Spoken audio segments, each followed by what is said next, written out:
वाशीच्या आयनॉक्स थिएटरमध्ये शिवसैनिकांनी गोंधळ घातलाय। ठाकरे सिनेमाचा पोस्टर का लावलं नाही याचा जाब विचारत शिवसैनिकांनी हा गोंधळ घातला। पोस्टर न लावल्यास आंदोलन करण्याचा इशारा देखील शिवसैनिकांनी दिलाय। बाळासाहेबांची भूमिका करायला बडे बडे नेते घाबरले, अशी माहिती संजय राऊत यांनी TV9च्या मुलाखतीत दिली। ठाकरे सिनेमाच्या पहिल्या शोला प्रेक्षकांनी भरघोस प्रतिसाद दिला। सिनेमाच्या पहिल्या शोसाठी ढोल ताशा वाजवण्यात आला आणि यावेळी अभिजित पानसे देखील उपस्थित होते। आपण सिनेमासाठी घेतलेल्या मेहनतीचं फळ आता मिळेल, अशी प्रतिक्रिया त्यांनी दिली। ठाकरे चित्रपटाच्या स्क्रीनिंग दरम्यान मनसे नेते आणि दिग्दर्शक अभिजित पानसे यांना मिळालेल्या अपमानास्पद वागणुकीविरोधात मनसे कार्यकर्ते आक्रमक झाले। ठाण्यातील वंदना चित्रपटगृहात लावण्यात आलेल्या ठाकरे चित्रपटाच्या पोस्टरवरील संजय राऊत यांचं नाव मनसे कार्यकर्त्यांनी खोडून टाकलंय। ठाकरे चित्रपटाच्या स्पेशल स्क्रीनिंगवेळी अभिजित पानसे यांच्या कुटुंबियांना बसायला जागा न मिळाल्याने मानअपमान नाट्य रंगलं आणि या अपमानाचा बदला घेण्यासाठी मनसेचे पदाधिकारी महेश कदम यांनी सिनेमागृहातील सर्व तिकीट विकत घेतले। आज 12:30ला होणाऱ्या पहिल्या शोसाठी अभिजित पानसे यांचं सर्व कुटुंबीय उपस्थित राहणार असल्याची माहिती महेश कदम यांनी दिली। व्हीडीपीच्या ओपिनियन पोलनुसार महाराष्ट्रात भाजपला लोकसभेच्या 23 जागा मिळण्याचा अंदाज वर्तवण्यात आलाय, तर शिवसेनेला 2 जागा आणि काँग्रेस राष्ट्रवादीला 20 जागांची शक्यता जी आहे ती वर्तवण्यात आली। व्हीडीपीच्या ओपिनियन पोलनुसार भाजप लोकसभेला बहुमतापासून दूर राहणार असून 201 जागांचा अंदाज पोलमध्ये वर्तवण्यात आलाय। काँग्रेस 110 तर इतरांना 231 जागांचा अंदाजही या पोलमध्ये वर्तवण्यात आलाय। दुष्काळ जाहीर झालेल्या भागातील शेतकऱ्यांना नुकसान भरपाई मिळावी यासाठी 7,900 कोटींचा प्रस्ताव केंद्र सरकारकडे पाठवला गेला, मात्र राज्य सरकारने 2,900 कोटींचा निधी विभागीय आयुक्त स्तरावर वितरित केला। लवकरच तो शेतकऱ्यांच्या खात्यात जमा होईल, अशी माहिती महसूल मदत व पुनर्वसन मंत्री चंद्रकांत पाटील यांनी गुरुवारी दिली। कल्याणमध्ये जनसंघर्ष यात्रेतल्या जाहीर सभेत मनसेचे माजी आमदार आणि भाजपचे विद्यमान पदाधिकारी रमेश रतन पाटील यांनी काँग्रेस पक्षात प्रवेश केला। याबाबत विचारलं असता आगामी काळात महाराष्ट्राच्या राजकारणात असे अनेक भूकंप होणार असल्याचं अशोक चव्हाण म्हणाले। तर प्रियंका गांधींच्या राजकारणात येण्यानं आम्हाला काहीही फरक पडणार नसल्याचं म्हणणाऱ्या रामदास आठवले यांचाही काँग्रेस नेत्यांनी समाचार घेतला। आठवले यांनी आमची काळजी करू नये, त्यांनी सध्या स्वतःची काळजी घेण्याची गरज आहे, असा टोला राधाकृष्ण विखे पाटील यांनी लगावलाय। दरम्यान सभेपूर्वी मंचावर लावण्यात आलेल्या बॅनरवरून काँग्रेस जिल्हाध्यक्ष सचिन पोटे आणि प्रदेश सचिव प्रकाश मुथा यांच्या कार्यकर्त्यांमध्ये जोरदार हमरीतुमरी झाली, मात्र प्रकरण हाताबाहेर जाण्यापूर्वी पोलिसांनी हस्तक्षेप करत राडेबाज कार्यकर्त्यांना बाहेर काढलं। मुंबईसह राज्यातल्या लोकसभेच्या काही जागा आप पक्ष लढवणार असल्याचा दावा आपचे नेते ब्रिगेडियर सुधीर सावंत यांनी केला। तसंच 3 तारखेला बुलढाण्यात अरविंद केजरीवाल यांची सभा होणार असल्याचंही सावंत यांनी सांगितलंय। राज्याचे पाणीपुरवठा व स्वच्छता मंत्र्यांनी राज्यातल्या या आधीच्या मराठा मुख्यमंत्र्यांवर टीका करत सध्याचे मुख्यमंत्री देवेंद्र फडणवीसांवर स्तुतीसुमनं उधळले। 40 वर्ष मराठ्यांना न्याय दिला असं सांगत एका ब्राह्मण मुख्यमंत्र्यांनी महाराष्ट्राच्या मराठ्यांना न्याय दिल्याचं लोणीकर म्हणाले। काँग्रेसच्या टिळक भवनात एकनाथ गायकवाड यांच्या विरोधात नियोजन आयोगाचे माजी सदस्य डॉक्टर भालचंद्र मुंडगेकर समर्थकांनी जोरदार घोषणाबाजी केली। एकनाथ गायकवाड सोडून कोणालाही तिकीट द्यावे अशी मागणी मुंडगेकर समर्थकांनी केली। बाळासाहेब ठाकरे स्मारकाविरोधात याचिका दाखल झाल्यानंतर बाळासाहेब ठाकरे राष्ट्रीय स्मारक समितीस उच्च न्यायालयाने नोटीस बजावली आणि या संदर्भात पुढील सुनावणी 12 फेब्रुवारी रोजी होणार आहे। डॉक्टर बाबासाहेब आंबेडकर यांच्या स्मारकाचा सुरुवातीचा जो खर्च होता तो 425 कोटी रुपये इतका होता, मात्र खर्चात सततच वाढ होत चालली आहे। डॉक्टर आंबेडकर स्मारकाच्या या वाढत जाणाऱ्या खर्चाची चौकशी करण्याच्या मागणीसाठी मुंबई हायकोर्टात जनहित याचिका दाखल करण्यात आली आहे। या याचिकेवर आज मुंबई हायकोर्टात सुनावणी आहे।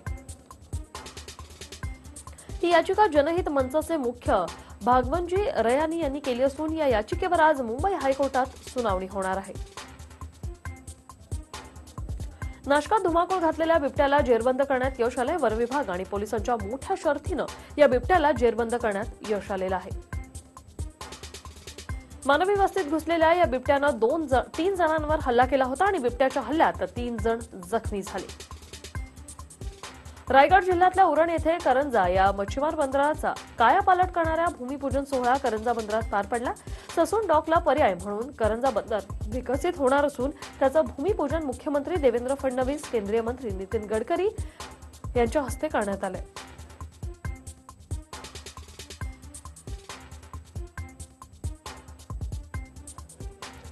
बुलेट ट्रेनला वसई विरार महापालिकेने केलेला विरोध राज्य सरकारने विशेष अधिकार वापरून मोडीत काढला। बुलेट ट्रेनसाठी विकास आराखड्यात रेखांकन आणि प्रकल्प बाधितांना विकास हस्तांतर हक्क न देण्याचा प्रस्ताव महासभेने मंजूर केला होता। मात्र राज्य सरकारने पालिकेचा हा प्रस्ताव निलंबित केलाय आणि या निर्णयाविरोधात हरकती आणि सूचना करण्यासाठी 30 दिवसांची मुदत देखील दिली आहे। येत्या 26 जानेवारीच्या राजपथावरील पथसंचलनात आझाद हिंद सेनेच्या बुजुर्ग सैनिकांना संचलनाची संधी मिळणार असल्याचं नेताजींचं आणखी एक स्वप्न साकार होणार आहे। तर नेताजींच्या गूढ मृत्यूची चौकशी करणाऱ्या एका SITची स्थापना करण्याची मागणी त्यांच्या वंशजांनी केली आहे।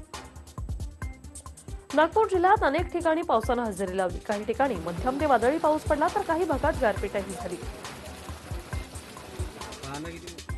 भंडारा जिल्ह्यातील मोहाडी तालुक्यातल्या खमारी गावच्या परिसरात गुरुवारी गारपीट झाली। गारपीट झाल्याने नागरिकांची एकच तारांबळ उडाली। पुणे शहरातील 6 पंपिंग स्टेशनच्या विद्युत आणि देखभाल दुरुस्तीसाठी पाणीपुरवठा बंद करण्यात आल्यानं पुण्याचा पाणीपुरवठा गुरुवारी बंद होता। मात्र आजही पुण्याचा पाणीपुरवठा विस्कळीत राहणार आहे। सलग 2 दिवस दुरुस्तीचं काम सुरू ठेवणार असल्यानं पुणेकरांना सलग 2 दिवस पाणी टंचाईच्या समस्यांना सामोरं जावं लागतंय। राज्यात दुष्काळाची बिकट स्थिती असताना औरंगाबाद पैठण रस्त्यावर शहराला पाणी पुरवठा करणारा पाईप फुटल्यानं लाखो लिटर पाणी वाया गेलंय। मुंबईच्या हुतात्मा चौकातील हेरिटेज दर्जा प्राप्त ब्रिटिशकालीन फ्लोरा फाउंटन कारंजा नूतनीकरणानंतर सुरू करण्यात आलंय। युवा सेना प्रमुख आदित्य ठाकरेंच्या हस्ते फ्लोरा फाउंटन पुनर्स्थापना सोहळा संपन्न झाला। 2007 पासून कारंजे नादुरुस्तीमुळे बंद होते। फ्लोरा फाउंटन कारंजे दुरुस्ती आणि संपूर्ण वास्तूचं नूतनीकरण करण्यासाठी 1.5 कोटी रुपयांचा खर्च महापालिकेने केला, तर आजूबाजूच्या सौंदर्यीकरणासाठी 2.5 कोटी रुपये खर्च केले जाणार आहेत। मनसे अध्यक्ष राज ठाकरेंचा मुलगा अमित ठाकरे याचा विवाह सोहळा निमित्त आता कृष्णकुंजावर लगीनघाई सुरू आहे। राज ठाकरे यांचं वास्तव्य असलेल्या कृष्णकुंज इमारतीला आणि आसपासच्या परिसराला रोषणाई करण्यात आली। कृष्णकुंज इमारतीला फुलांची सजावटही करण्यात आली आहे। अमित ठाकरे आणि मिताली बोरुडे यांचा विवाह सोहळा 27 जानेवारीला मुंबईतल्या सेंट रेजिस या आलिशान हॉटेलमध्ये पार पडणार आहे। आक्रमक आणि झंझावाती अशी ओळख असलेले राज ठाकरे सध्या पित्याच्या भूमिकेत आहेत।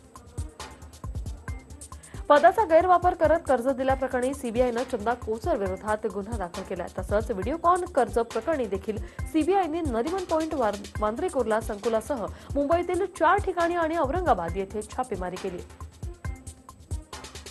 ही कारवाई करतेवेळी व्हिडिओकॉनचे मालक वेणुगोपाळ धूतही हजर होते। 10 तास झाडाझडती घेतल्यानंतर सीबीआय अधिकारी निघाले तेव्हा मीडियाची नजर चुकवत वेणुगोपाळही लपतछपत जात होते, मात्र ते कॅमेऱ्यात कैद झाले। तर औरंगाबादच्या चितेगाव येथील व्हिडिओकॉन कंपनीत देखील छापा टाकण्यात आला। सकाळी 10च्या सुमारास 5 अधिकाऱ्यांनी कंपनीत झाडाझडती सुरू केली। संध्याकाळी 5च्या सुमारास कंपनीमधून काही कागदपत्र आणि कम्प्युटरमधील महत्त्वाचा डेटा सीबीआयच्या टीमने ताब्यात घेतल्याची माहिती सूत्रांकडून समजली। बदलापुरातील गणेश चौकात चालकाचा बसवरील ताबा सुटल्याने एका खासगी शाळेची बस दुकानात घुसली। सुदैवानं यात कोणतीही जीवितहानी झाली नाही, मात्र अपघातानंतर बस चालक उडी मारून फरार झाला आणि बसचा हा सर्व थरार जो आहे तो सीसीटीव्हीत कैद झाला। भंडारा तुमचा रोडवर लग्न सोहळा आटपून घरी जात असताना वराडी घेऊन जाणाऱ्या सुमो चालकाचा ताबा सुटल्यानं गाडी झाडावर जाऊन आदळली आणि अपघातात 8 जखमी झाले तर 1 गंभीर जखमी झाले। जखमींना उपचारासाठी भंडारा येथील जिल्हा रुग्णालयात दाखल करण्यात आलंय। अमरावती आणि वर्धा जिल्ह्याला जोडणाऱ्या वर्धा नदी पात्रातील पुलावर गुरुवारी संध्याकाळी मालवाहू जीप आणि दुचाकीची समोरासमोर धडक झाली आणि अपघातानंतर दुचाकीवरील महिला आणि तिचा मुलगा पुलावरून पाण्यात पडला। यात महिलेला वाचवण्यात यश आलं, मात्र मुलगा पाण्यात वाहून गेला। या अपघातात 3 जण जखमी झालेत। नागपूर आरपीएफ जवानांनी मोठी कारवाई करत रेल्वे मार्गाने बिअरची अवैध तस्करीचा छडा लावलाय। या कारवाईत 19 बोरीत असलेल्या 57,000च्या 504 बिअर बॉटल जप्त केल्या गेल्यात।